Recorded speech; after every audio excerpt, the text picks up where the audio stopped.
হে বন্ধুরা, তো সেকেন্ড ব্লগে আপনাদেরকে স্বাগত জানাই।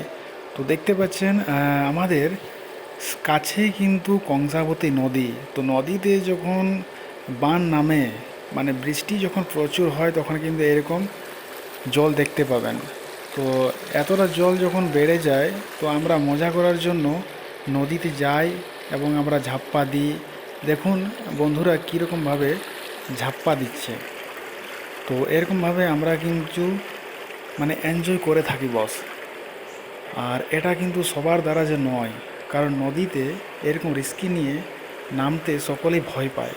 আমরা দেখুন গ্রামের ছেলে, তাই গ্রামের ছেলে হিসাবে আমরা কিন্তু রেস্কিউ করতে পছন্দ করি, কারণ আমরা ছোটোবেলা থেকেই এভাবেই কিন্তু বড় হয়েছি। তো তাই আমাদের মধ্যে সেই ভয়টা নয়, ভয় আমাদের একদমই নেই। তাই আমরা কিন্তু খুব মজা করি। দেখুন কতটা জল দেখুন রয়েছে, কত প্রচুর কিন্তু জল রয়েছে। দেখুন একে একে কতগুলা ছেলে এখানে আসছে দেখুন। তো দু চারটা আমার এটা বন্ধু ছেলে রয়েছে, তো আমি জাস্ট ক্যামেরা শ্যুট করছি। তো বস, এটা কিন্তু করার জন্য প্রচুর বুকের পাটা থাকা দরকার, তবে কিন্তু পারবে, নাহলে কিন্তু পারবে না। দেখো জল কত রয়েছে, দেখো এতটা জলের মধ্যে কেউ কি নামে? কিন্তু প্র্যাকটিস আছে বস, প্র্যাকটিস। তার জন্যই কিন্তু এখানে দেখতে পাচ্ছ এরকমভাবে কিন্তু মানে ঝাপ্পা দেওয়া দিয়ে করছে ছেলেগুলা।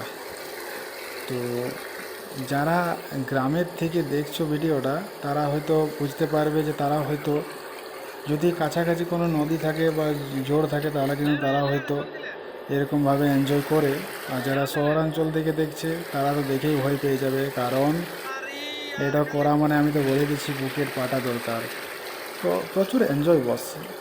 এই যে এগুলোর মধ্যে অনেক কিন্তু ভিতরে পাথরে রয়েছে, পাথর দেখতে পাচ্ছেন এখানে, কারণ পাথর যদি আপনি না মিস করতে পারেন, তাহলে কিন্তু পাথরে লেগে যাবে।